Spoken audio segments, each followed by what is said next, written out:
Ijabulisa abaningi ividiyo kamayogathi labonakale khona enqomo isenzo sesinqamu sodidla noma-ke indlela isinqamu sodidla esenza ngayo ey'nkundleni zokuxhumana isikakhulukazi lapha ney'tolo zomculo. Sawubona gopina woplafoni noma njengamanje ngicela ukuthi mawusuku lokho lokuqala la wenze sure ukuthi uyalike uze njalo uma sifala amavidiyo kube wena uqala uthole notification ungakhohlwa ukusubscribe kumala kanti ungayijoyina ne-membership uma ukuthi uyathanda ukusiphosela lokho osiphosela khona ngenyanga. Wenkanza wethu umayogathi unqoma isinqamu sodidla ukuthi senza kahle lapha ney'tolo zomculo ikakhulukazi njengoba-ke kuwubuthaphuthaphu lapha ney'nkundleni zokuxhumana iy'ngoma zakhe abantu bathi ziculeka kalula kanti futhi kumnandi ukuyicula.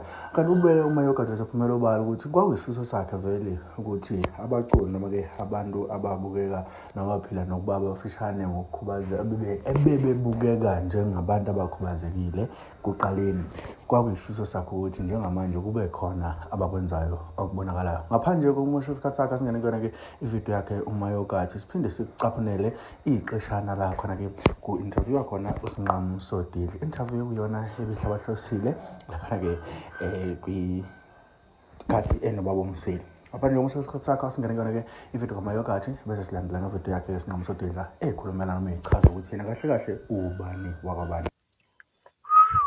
Sanibonani bafowethu. Ngithembe niyaphila. Umayogathi lo ibless wazelonke khona le msemkhulu. Njenganomuntu-ke osesihlalweni, njenganomuntu-ke owabekwa esihlalweni sobukhosi as inkosi yomaskandi. Cha nje ngizothi nje hayi amandla omuntu akadliwa kithi kaZulu. Amandla omuntu akadliwa kithi kaZulu. Ngiphakama-ke nokuthi ngizobongela umfana omncane usinqamu sodidla. Ngiphakama nje nokuzombongela kakhulu umfana omncane. Usebenzile nje kakhulu. Usebenzile kakhulu okwakuyiphupho lami-ke nami ukuthi abantu abafishane begcine nabo bevelela ngale ndlela le okwenzeka ngakhona. Engikugqugqumisayo futhi ukuthi kungagcini lapha.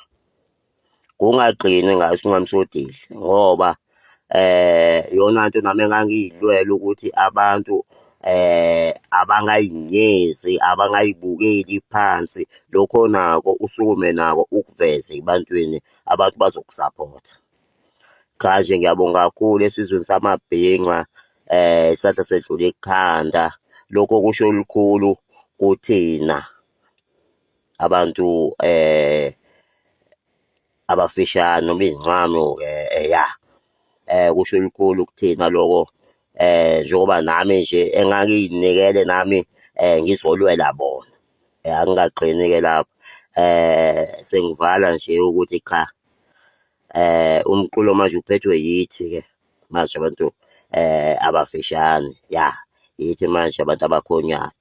Cha sengivala nje ngane inkosi yomaskandi. Ngiyabonga. Inkosi yomaskandi akujiki nje. Wethu Africa my continent, Africa my home.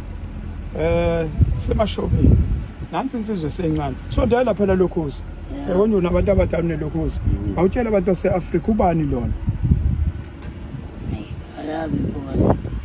Yeke impukane manje zilandela umsebenzi omuhle ubani lona? Ngiyakholelwa ngiphinda ngikholelwa kakhulu ngikholelwa kubalandeli mina igama lami ngikholelwa. Kuphi ekhaya? Hayi ngasehlukwe emlutsheni. Oh yes. Mina ngazalwa ekhaya komalo kakholosi. Yes. Kagogo kamathenjwa. Yep. Ekhaya khona ubani? Ubaba yebe usaphila kodwa ngazi noma wangilahla. Awazi noma wakulahla? Okay, kodwa usaphila? Yebo, kodwa khona ikhona izinto azenzayo ngami. Mana asiyeke lezi zinto azenza kodwa nje wena ingoma yakhe ithina asilapha engomeni. Hayi ingoma ikhona ingoma. Ithini ingoma yakho nje? Lekwenza utrend lezi zinto. Waziwa ngobani igama lakho lapha emculweni? Hayi mina ngumabhala ngentshebe. Oh wena umabhala ngentshebe ke manje? Yebo. Okay. usinqamsodile Osinomsodile impela. uswethi malayo Ubani? uswethi malayo Sweet My Life. Nakho ya ingoma yakhe ithini? Waletha imbubo ethini igama? ithi ingoma yami secala hayi igama lami imbubo yangetha mina ngiyabonga nje kakhulu kulezi ngoma zami futhi kuyimanye nje bangizoculela yebo Ubaba ande mfowethu. hayi ngibonga kuprofessor Yebo ngiprofessor manje. Nakho ya nangu professor. Ithini ingoma utshela abantu ngifuna beqasha abantu omasipala kuthiwa uyatrenda kulezi insuku ukwazi ukuhlanganisa abantu. Ithini ingoma? cala besiqashe nkosi Sayisho ingoma manje uprofessor uzonje. ayashi ingoma Ithini ingoma? hayi Leyo kuyona edumile ungayiculi. Isho. yebo hayi ingoma yami uqala uhalala ungathi idumile ngoba ngiyabona ukuthi hayi ngathi idla kabi isha amaphepha ishaya ihosha Iyashaya ihosha nakho ishaya ya. izizwe kanye nezizwe Nakho ya. ayayishaya bese ithi nalethi ama-Pakistan Oh. awahamba Ethi amaphakisana wahamba. yebo eyolanda amaphepha mhlawumbe ayophinde ebuye Nakho ya. shomeni wabhala nje Oyicule le ithindo awuyishayile. Ethi amaphakisana wahamba alanda amaphepha mhlawumbe bophinda bebuye. Oyishaye lokhuzi. izwe lakithi lonakele ngenxa yabantu bofu izwe lakithi lonakele ngenxa yabantu bofu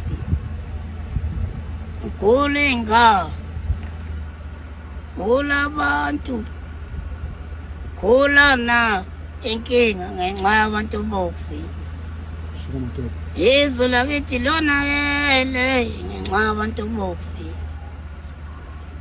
ama-Pakistan ngicela ama-Pakistan awahamba ama-Pakistan awahamba ama-Pakistan awahamba ama-Pakistan kanye namaSulumane awahamba amaSulumane kanye namaSulumane awahamba amaSulumane ngisho ama-Nigeria awahamba ama-Nigeria ngisho ama-Nigeria awahamba ama-Nigeria ngisho ama-Nigeria awahamba ama-Nigeria ngisho ama-Nigeria awahamba ama-Nigeria Mani uthuku bani manje lokhuzi. Sayiyaqhubeka usushula. Ngibona ukuhamba phela ukukhona ngakithi manje. Ayibambe. Mana umanager. Unabantu abadala. Unabantu abadala. Ngiyabona. Professor sizingane awutshela abantu ubani lengane le utholakala kanjani Bafowethu usinqamsodidla lona. Usinqamsodidla ena umntwana nje ozalwa lapha kwakhulu sehluhluwe. Mina ngisaya umshaya isibhakela emkhaya. manje sesibhakela usika asipromote wena sipromote ingane Cha ngifuna ukuthi ngikhulume ngomlando wakhe ukuthi kuze ngimlekele. manje sofika nini enambeni yakhe emkhaya Cha sizofika manje. ngathi ungasheshe ufike abantu ngeke belinde isikhathi Kahle mina ngimazile emncane. Ngisaxhaswa uSpa. Kusho ukuthi ke mina ngathi ngisaxhaswa uSpa. Ngase ngimbuke ukuthi uyayithanda izinto nami ngikhonzile. Ngase mina ngimenza induna eyinqoleni ngoba nganginethendele eyinqola koSpa bonke. athe phusha inqola Bephusha inqola. Manje wayelokhu eqwebha imoto zabelungu becomplain. Ngase ngithi mina akabaphathi. Khona nje umlungu owazi wahlukumezeka impela ngaye. Ngase ngithi mina akabe induna. Ubekuyena deqasha ediliza. ngoba sedume kangaka nje beqhubeka inqola Impela wafika kude ekhaya. Ngimholela. namanje uyamholela Cha ngithi manje usephumile manje usomcula kaseni induna eyinqola. ubani uphethe imali yakhe Ophatha imali yakhe. Cha imali uyayiphathela imali ngokuthi bengakayitholi i-event manje ezomkhokhela. Imali sazohlela ukuthi manje kodwa uyamanager wena mina kahle kahle yena ngumuntu kanje emkhaya. Umntwana nje ngimbona ukuthi uyayithanda lento ngabuka nanesimo sakhe.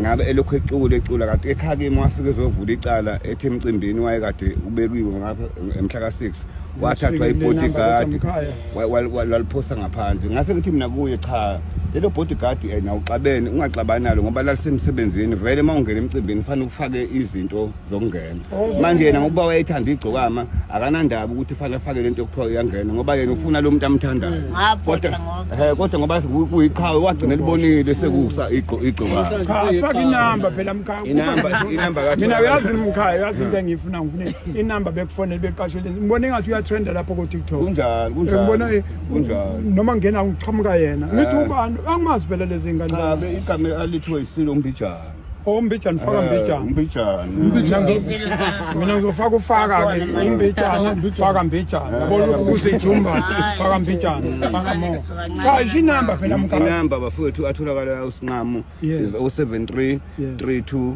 66782 iphinde mkhaya 073 32 66782 kodwa eyakho lo namba cha sengisho ukuthi yona okwamanje ngisho wena njengemene ngisho yami leyo number ngoba ngingaqinisa ubafake esigodlweni lehlobo ngeke yami le number kaNkulunkulu wawo uNkulunkulu wakho angiyena uNkulunkulu